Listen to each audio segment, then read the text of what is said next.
Fala galera, tudo bem? Estou começando hoje outro Gabri Talks, hoje com dois convidados que são dois amigões meus, que eu respeito e admiro demais. Estamos com o Alan Kodair, piloto da Stock Car, e com o Israel Salmen, fundador e CEO da Melius, uma startup de cashback que está fazendo muito bonito. Eles ficam sediados lá em BH. E o papo hoje vai ser muito legal, porque são dois caras muito inteligentes e que são muito bem-sucedidos em suas carreiras, e que eu gosto muito de ouvi-los falar. E eu sempre começo fazendo o Gabri Talks falando como que eu conheci as pessoas, né, cara? Então, tem uma história muito legal que os dois passaram os dois últimos carnavais comigo no mesmo apartamento, só que em anos diferentes. O Israel, em 2019, estava em Salvador comigo, no apartamento, alugamos junto um apartamento. E esse ano o Israel não ficou com a gente no apartamento, mas o Alan foi e foi um baita carnaval também, então... Não fui para o apartamento, mas estávamos juntos lá no carnaval. Estava em Salvador, o Jorginho estava em Salvador, só não estava com a gente dividindo o apartamento. O Alan, ele deu a vaga aí e representou bem, né? E basicamente são dois amigos meus e que têm trajetórias muito legais. E, cara, eu tenho certeza que o papo vai ser muito bom. A primeira parte do Gabri Talks é sempre um espaço para eles se apresentarem e contarem um pouquinho da caminhada e da trajetória deles. Alan, já como eu adiantei aqui, você é piloto, mas, cara, queria que você contasse para a gente como que é a sua história, cara. Quando você começou a ser piloto, como é a sua caminhada de lá até hoje ser um dos maiores pilotos aí do automobilismo brasileiro. Conta pra gente aí, irmão. Prazer falar contigo. Prazer, Israel.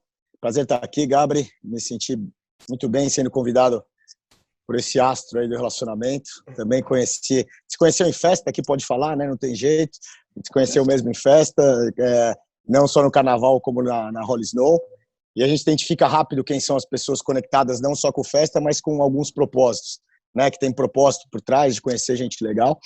E vamos lá. Minha carreira no automobilismo é diferente das histórias comuns aí dos pilotos, né? Meu pai era um piloto, vamos dizer assim, amador. Ele começou depois de empresário, ser piloto, não profissional, que era numa categoria que chamava Classe C, tipo uma Stock Car paulista, uma segunda divisão da Stock Car. E como filho único, ele, como sempre quis ser piloto, ele me dava muito motorizado, né? Motorizado com 3, 4, 5 anos de idade, 6. Porém, não sei por que ele não me colocou para competir. É um esporte meio caro. Ele não me colocou para competir, e eu caminhei nessa vida sempre estudando, fazendo meus esportes, e com 12 anos de idade eu fui para Inglaterra numa viagem, eu e meu pai somente, e estava começando aquela febre do kart indoor, nem tinha aqui no Brasil ainda, mas com os karts indoor, depois que virou uma febre no Brasil inteiro também, no mundo inteiro. E daí ali eu me apaixonei, ali eu queria voltar todo dia no kart indoor, voltei para o Brasil, abri o kart indoor aqui no Brasil, comecei querer bater recorde em todos os karts indoor que tinha em São Paulo. E dali para frente falei, pai, eu preciso disputar, preciso competir, o que eu faço? Puta, filha, é caro, é um esporte caro, o papai não tem como arcar. Falei, tá bom, e se eu for atrás junto com você em patrocínio, né? Pô, imagina, tinha 13 anos, mas foi uma sementinha que meu pai plantou, que eu vi que eu tinha que ir atrás do que eu queria. Comecei no kart, porém sempre estudando. A única condição da minha mãe era assim, você quer buscar seu sonho de ser piloto, você vai ter que ter uma prioridade que é o estudo. Você vai ter que estar preparado para a vida, porque a gente vê que muitos pilotos, a gente já conhecia a história de alguns pilotos, que o pai colocou com 6, 7, 8 anos no kart, e ele só competiu a vida inteira no momento que não deu certo, porque são 26 pilotos profissionais no Brasil inteiro, né, no universo de mais de 200 milhões de pessoas, você tem que estar preparado para uma outra vida. Então a gente viu algumas cenas de alguns pilotos lá com 20 anos, quando não deu mais certo, não estava preparado para a vida, né? Só sabia competir.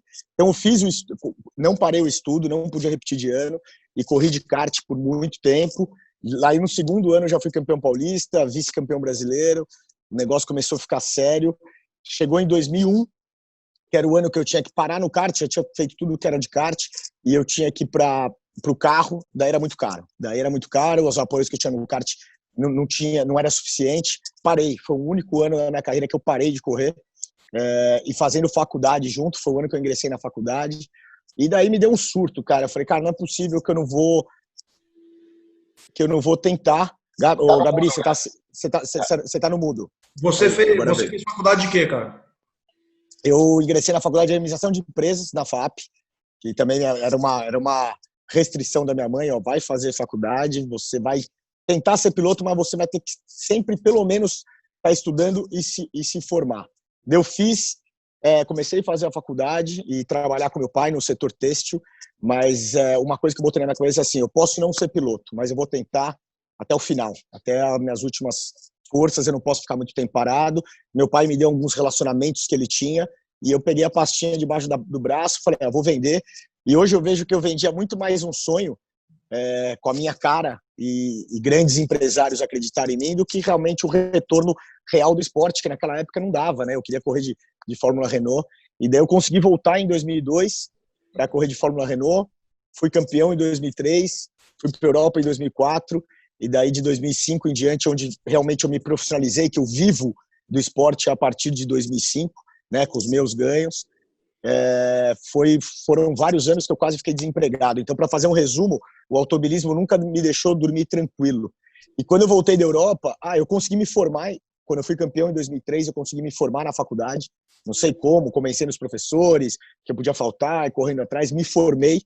Em 2004 eu fui para a Europa e quando eu voltei eu fiz uma pós-graduação em marketing também. Então, assim, o estudo sempre foi uma base para mim e não parar de buscar patrocínios, que é a parte comercial do negócio, também sempre foi até um karma para mim, porque todo ano praticamente o piloto fica desempregado. Daí tem que buscar o orçamento para você conseguir pagar a equipe para depois ter o salário. E isso foi assim uma normativa da minha vida inteira. Há uns 4, 5 anos que eu tenho contratos maiores, mas que eu também não paro de buscar patrocínios, parceiros, seja ele para o carro, seja para ele algumas ativações. Cara, então isso é um desenho meio que global de tudo aí, mas tem muita rio, muita água para subir desse rio aí. Você mesmo capta patrocínio para você correr, cara? É você mesmo que você arruma o dinheiro, é o piloto mesmo, é normal isso, cara? Que legal, não sabia disso. São poucos que fazem isso, principalmente na época que eu comecei lá atrás, em 2005. Mas eu chegava para a equipe, cheguei a assinar um contrato em 2006, eu lembro até hoje, sentei com o chefe de equipe e falei, quanto que é o contrato? Na época era 900 mil reais. Hoje esses contratos é de 2 milhões e meio, 3 milhões e meio. E eu tinha 250 mil reais de patrocínio, assinei na pessoa física, e tinha um Astra no meu nome também, que era meu primeiro carro, e assinei na pessoa física, porque eu precisava entrar naquela equipe naquele ano, senão minha carreira podia acabar. Cara, e saí correndo igual louco. Eu ia visitar 70 empresas por ano, procurava na internet. Eu tinha uma empresa de marketing esportivo que eu contratei, né? Eu contratei essa empresa para estar trabalhando comigo, para dar tranquilidade quando eu fosse nas reuniões. Falar, tem uma empresa que vai trabalhar junto com a gente, mas 95% dos contatos e relacionamentos era meu. Na reunião eu que falava mais. E eles, obviamente, tinham uma parte muito importante nisso, que eles conseguiam captar esse patrocínio e administrar. Cara, mas todo ano era isso. Eu tinha que assinar um contrato com a equipe, o carro em branco, eu dividi o carro em fatias, igual boi. A picanha custa mais caro, o colchão mole mais barato. E saía vendendo patrocínio. Um pagava 10%, outro 5%, outro 20%, 8,50%. Daí, quando eu consegui empatar, graças a Deus empatei, vou pagar a conta. Daí eu tinha mais uns 3 lugarzinhos no carro para eu vender, para fazer meu salário. Isso foi de 2005 até 2013, 14 nesse perrengue. Depois eu consegui patrocínios maiores que pelo menos eram contratos que pagava a equipe. E eu ia ter que ir atrás dos patrocínios de salário, mas também não deixava de ser uma busca incessante por esses patrocínios, né? E daí foi uma briga, e até hoje é essa briga, viu? Com essa pandemia, com as crises que vieram anteriormente, você vê pilotos parando por causa disso. Não tem jeito. Automobilismo, como vários esportes de alto custo, tem uma conta muito cara para ser paga, que é a conta do ano inteiro, né? E depois tem que vir o salário. Mas graças a Deus eu estou aqui, estou conseguindo me manter nesse esporte desde 2004, 2005. E pretendo viver mais uns 10, 12 anos como piloto. E depois, fatalmente, eu vou estar nesse meio do automobilismo, como chefe de equipe, como uma agência. Não sei, isso é mais para frente, mas eu vou estar no meio, como eu tive a vida inteira. Vou ter que pegar esse meu know-how, esse meu conhecimento para passar adiante aí de alguma forma. Alan, em algum momento, cara, a gente fala em automobilismo, remete sempre à Fórmula 1. Em algum momento, Fórmula 1 passou perto, você teve esse sonho, ou foi um objetivo para você ou não, cara? Você sempre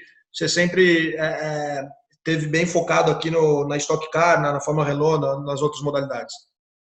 Era o único sonho, era o único gol, era a Fórmula 1. Quando eu entrei em 2002, que eu voltei para o automobilismo, que era esses carrinhos de monoposto, né, que fica com a cabeça para fora. E quando eu fui campeão em 2003, ganhei antecipado e fui para a Europa, naquele momento, provavelmente eu seria o próximo brasileiro, né? Mas, para ir para a Europa, cara, é uma outra história longa, tem que ter muita grana. É um dos esportes mais frustrantes. O Israel, que corre aí de forma amadora, ele deve ter alguma ideia. Mas, cara, você chega lá com uma grana, tem 50 caras esperando sua vida para botar mais dinheiro. E se você chega na Fórmula 1, quanto esse cara será que chegou? Quanto que ele tem? 20 milhões de dólares? Vai ter muito nego para botar 25. Infelizmente, é uma realidade do automobilismo. E daí eu fui para a Europa, numa categoria que era a Fórmula 3000, que é uma categoria antes da Fórmula 1, onde o Massa sagrou campeão antes de ir para a Fórmula 1. Só que lá eu comecei a ver que a realidade era essa. Lá eu enxerguei essa realidade. Que eu ia quebrar meu pai, eu ia ter podia quebrar um monte de patrocinador, não ter, e uma hora eu ia voltar. Nesse momento eu tive a decisão mais importante na minha vida, sem ego e sem orgulho. Eu decidi voltar para o Brasil. Talvez eu teria mais um ano para me manter lá, mas decidi voltar ao Brasil, que eu vi Stock Car crescendo muito. Falei, cara, qual que seria o cenário, o ambiente para eu conseguir viver desse esporte? Que eu preciso conseguir viver desse esporte. Não sair atrás, correndo atrás do rabo e sem ter orçamento. E a Stock Car tinha já a Globo como parceiro, a Sport TV como parceiro. Eu nunca imaginei correr de carro de turismo. Voltei no meio do ano, quando eu já vi que lá ia ser complicado, visitei Stock Car, vi aquele circo, vi os patrocinadores e falei, esse é o mercado que eu preciso entrar, independente se é meu sonho, se é o que eu queria estar na Fórmula 1, esse carro é mais lento. E daí eu me juntei com esse escritório de marketing esportivo e fomos atrás. No primeiro ano, se é sorte ou destino, eu consegui 3 multinacionais como patrocinador através de relacionamentos dos meus pais, que foi a Colgate-Palmolive, que foi a Kellogg's e que foi a Monroe Amortecedores. No primeiro ano eu já estava com a continha redondinha, paga e ganhando salário. Eu falei, pô, é fácil desse jeito? Meu Deus, depois desse ano veio tombo, mas veio tombo. Teve ano que eu tomei prejuízo, teve ano que eu empatei, mas estamos aí até hoje, graças a talvez essa persistência que eu tive e todos os meus apoiadores, que já foram vários desde o começo da minha carreira. Muito bom, cara, muito legal. Isra, cara, agora fala um pouquinho de você, bicho, que um dos principais motivos de eu fazer essa conexão é que eu sei que você ama corrida, você é corredor de kart, tem bons resultados, né, cara, pelo que eu sei. Então, tem tudo a ver. O papo vai ser muito bom. E, cara, fala um pouquinho da sua trajetória aí como empreendedor, bicho. Como é que você começou? Porque, o Israel hoje tem uma startup. Ele trouxe o cashback para o Brasil, que era uma modalidade que ninguém conhecia. Hoje ele já devolveu centenas de milhares de dólares, de milhões de dólares para os clientes e crescendo cada vez mais. Cara, te admiro muito. Conta sua história aí, Brasil. Como que você começou, cara? Boa, valeu. Prazer falar com vocês dois aí. Eu estava ansioso para escutar as respostas do Alan aí. Pô, que aula. Anotei uma porrada de coisa aqui. Eu acho que tem um paralelo muito legal, né, cara? Eu acho que o correr é empreender no final do dia, né? É empreender. Então, a garra de correr atrás de patrocínio, de levantar dinheiro, tem muito a ver com muita história de empresa, de tecnologia, etc. Tem muito a ver com a nossa história também. Mas vamos lá, depois a gente comenta um pouco mais sobre isso, sobre esses paralelos.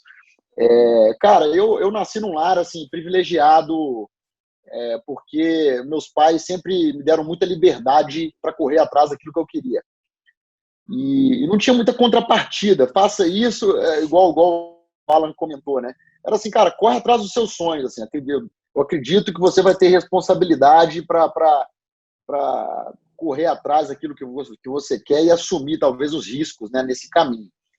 E a única coisa que meu pai sempre me perguntava nessa história toda era o seguinte: meu filho, você acha que você está no caminho certo?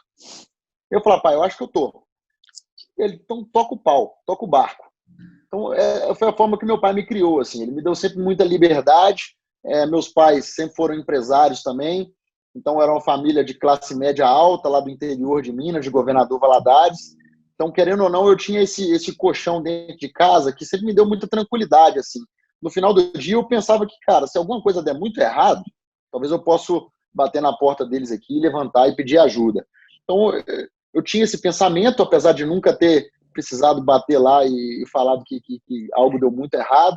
Também não precisei de bater e pedir rios de dinheiro para correr atrás de fazer minhas coisas aqui. Mas eu acho que essa criação, essa liberdade de poder correr riscos foi muito importante para mim. Porque eu vejo muito empreendedor começando ou pessoas querendo empreender, né? E as pessoas sempre ficam estudando demais e fazendo de menos. E com um frio na barriga, cara, assim, descomunal, que eu fico até com dificuldade de entender as pessoas com medo muito grande de empreender.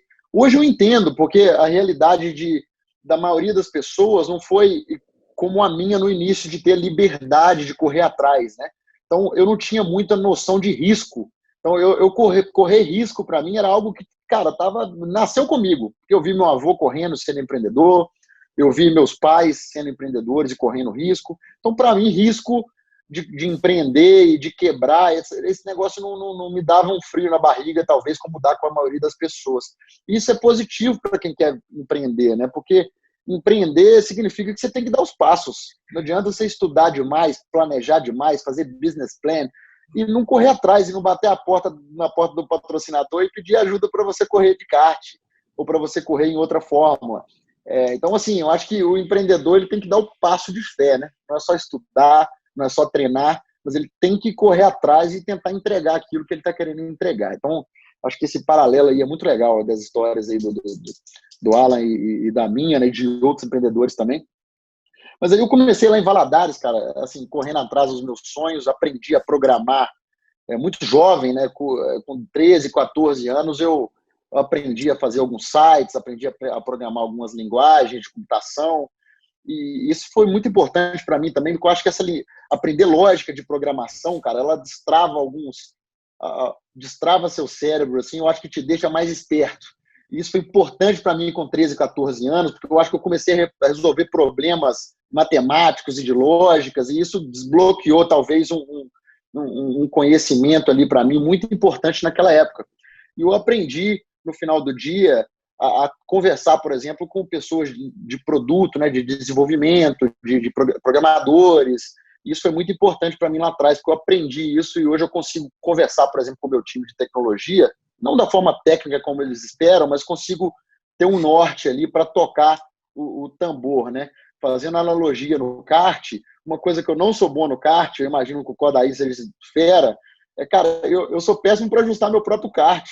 Então, eu sou um amador ali que não passou do nível de amador para o semi-profissional. Então, eu não consigo falar com muita simplicidade para o meu mecânico o que ele deve fazer. É o meu trabalho de experimentação ali para ver se o kart está do jeito que eu quero. Ele, com certeza, demora muito mais tempo do que o Kodaí demoraria para ajeitar o kart e deixar o kart do jeito que ele espera. E com times de tecnologia, times de desenvolvimento, é quase que a mesma coisa. Então, eu consigo ter mais facilidade nesse lado hoje do que no kart, por exemplo. Então, é importante você ter um... Travamos. Travou não, travou eu, só ele que travou. Eu estou escutando. Ah, boa. Achei que era a minha conexão aqui. Travamos. Não, travou o Israel. Você me ouve, Gabriel?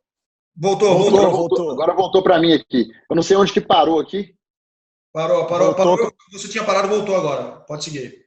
Não, voltou parou 15 segundos. Parou há 10 segundos atrás, Parou de novo. Parou de novo. Beleza. Não, voltou. Será que é só a minha rede aqui? Só tá normal para mim aqui, só o Israelzinho tá parado. Eu tô de 3G, viu? Não tô nem de Wi-Fi. Alô? Eu voltei para a rede boa aqui, vamos ver se agora vai, beleza? Agora vai. Beleza. Tá joia. E eu estava falando que é importante você ter esse conhecimento técnico ali, nem que não seja tão profundo, mas para você dar o norte, né? Eu tenho certeza que o Kodaí aprendeu isso jovem aí dele no esporte. Sim. Mas bora lá. Vamos lá. Cara, e aí eu comecei muito jovem a desenvolvendo sites, né, principalmente para terceiros, né, vendendo sites. Então, comecei a fazer uma graninha ali com 13, 14 anos. E desde sempre, né, desde lá de trás, eu gostei de programar e de fazer sites. Mas quando eu cheguei a hora de fazer faculdade, eu botei um pouco de lado esses projetos e fui para Belo Horizonte, né, tinha nascido em Valadares, fui para Belo Horizonte e acabei entrando no curso de Ciências Econômicas. Entrei no curso de Economia da UFMG, aprendi muito lá no curso de Ciências Econômicas, mas mais do que isso, consegui fazer bons relacionamentos durante a faculdade, relacionamentos esses que formaram basicamente o meu time de hoje no Médici. E lá durante o curso de Economia ainda, eu fundei talvez ali a minha primeira empresa, né, que foi a Solo Investimentos. Durante o curso, a gente fundou uma gestora de recursos e o nosso objetivo era captar dinheiro de pessoas físicas para fazer a administração desses recursos, tanto em renda fixa, em renda variável. Então, foi o nosso primeiro empreendimento lá atrás. Eu fundei essa gestora de recursos junto com o Ofli, que é o atual cofundador do Melius também, que está comigo até hoje. Então, por isso que eu falo que o curso de economia foi muito bom de networking, né? Foi lá que eu conheci ali pessoas que estão comigo hoje. E no mercado financeiro eu aprendi muito, cara. Inclusive, eu aprendi no mercado financeiro que era o mercado que eu não queria trabalhar para o resto da minha vida. É um mercado cruel, é um mercado que dificilmente ele acaba sendo ganha, ganha, ganha. Talvez sempre vai ter uma ponta ali que não está feliz. E eu tive muita dificuldade nesse meu primeiro negócio, de fazer um negócio com a cultura forte, de montar um time com a cultura forte, com os valores similares. E com 3 anos de negócio, a gente acabou vendendo essa gestora, né? A gente vendeu essa gestora ali mais ou menos em 2010 para 2011. E foi em 2011 que eu voltei ali para a área de tecnologia, que era algo que eu tinha lá desde pequeno, né? Desde quando comecei a entender mais sobre programação. Foi em 2011 que eu voltei para a área de tecnologia, veio a ideia de fazer o Melius, de começar o Melius. E essa ideia veio basicamente de programas de fidelidade, né? Existem diversos de programas de fidelidade. Na época, os programas de fidelidade estavam numa ascensão muito grande. E a gente identificou um problema nesses programas, que era o seguinte, cara. Os usuários, eles juntavam e acumulavam milhares de pontos ou de milhas e tinham muita dificuldade para trocar esses pontos. Geralmente, eles queriam trocar por um iPhone, né, que era o sonho ali de consumo, mas eles conseguiam trocar por uma batedeira, por uma misteira. E isso causava uma decepção enorme nos usuários, né? E era um mercado que era crescente. E tinha um outro problema também nos programas de fidelidade, é que os pontos expiravam. Então, as pessoas que juntavam ali milhares de pontos, e talvez quando elas estavam quase trocando ali pelo iPhone, que elas tanto queriam, os pontos expiravam e elas não conseguiam utilizar. Então, a gente viu nesse mercado de programas de fidelidade uma lacuna grande e viu que a gente conseguiria criar algo melhor. E foi daí que surgiu esse nome ruim pra caramba também, que é o Melius, né, que pessoas têm dificuldade para falar, que o Melius, em latim, significa melhor. E a nossa proposta foi criar um programa de fidelidade melhor do que os que já existiam. E o que é melhor para nós? Melhor é dinheiro no bolso. É dinheiro para usar da forma que quiser. Então, basicamente, o que a gente fez com o Melius foi eliminar todas as burocracias que os programas de fidelidade tinham, que é de juntar pontos, de trocar depois e ter dificuldade para trocar ou trocar por um produto de baixo valor. A gente eliminou isso e fez o usuário ganhar cashback. Então, na prática, né, ganhar dinheiro de verdade. Na prática, nós temos parceria com diversas lojas online, né? Somos parceiros aí da Americanas, da Submarino, da Amazon, da Netshoes, de companhias aéreas, somos parceiros também de hotéis.com, de Booking. Todas as vezes que os nossos usuários compram em alguma dessas lojas parceiras utilizando o nosso aplicativo ou nosso site, nós recebemos uma comissão. Só que em vez de ficar com essa comissão toda no nosso bolso, a gente reparte essa comissão com o usuário que comprou. Então, se eu recebo uma comissão ali de X reais, eu vou pegar a metade, geralmente, e vou passar para o meu usuário que fez a compra. Então, a lógica é muito similar com os programas de fidelidade, só que eu eliminei essa questão dos pontos, não existe mais pontos para trocar, o usuário ganha dinheiro e eu deposito esse dinheiro direto na conta bancária dele, sem burocracia. Então, para ter uma ideia de volume, né, a gente começou em 2011, eu diria que os 2, 3 primeiros anos foram anos muito difíceis, nós praticamente andamos de lado, gastamos muito dinheiro para fazer o negócio rodar e funcionar e começar a crescer. Mas depois disso, a gente começou a crescer muito rápido. E só para vocês terem uma ideia, assim, a gente gerou, em 2012, R$700 mil em vendas para as lojas. Foi o valor que os nossos usuários compraram nas lojas parceiras em 2012, tá? O valor gasto pelos usuários nas lojas. Em 2013, nós pulamos de 700 mil para 35 milhões. Então, foi de 2012 para 13, ali, quase 2 anos depois, 3 anos depois do negócio começar, é que a gente começou a crescer. E hoje, né, fechando o ano de 2019, nós saímos dos 35 milhões lá de 2013 para 3,5 bilhões. Então, o negócio começou a crescer muito. Ano passado foi o nosso melhor ano disparado. nossos usuários ali conseguiram comprar não somente em lojas online parceiras, mas também em lojas físicas parceiras. E, além disso, em 2019, nosso usuário conseguiu fazer também um cartão de crédito com a marca Melios, para começar a ganhar cashback no cartão de crédito, em vez de ganhar milhas, como eles costumavam ganhar em outros cartões. Então, o Melios cresceu muito de lá para cá, estamos no mundo online, mundo físico, e agora um cartão de crédito também que ajuda as pessoas a ganhar dinheiro comprando com o próprio cartão.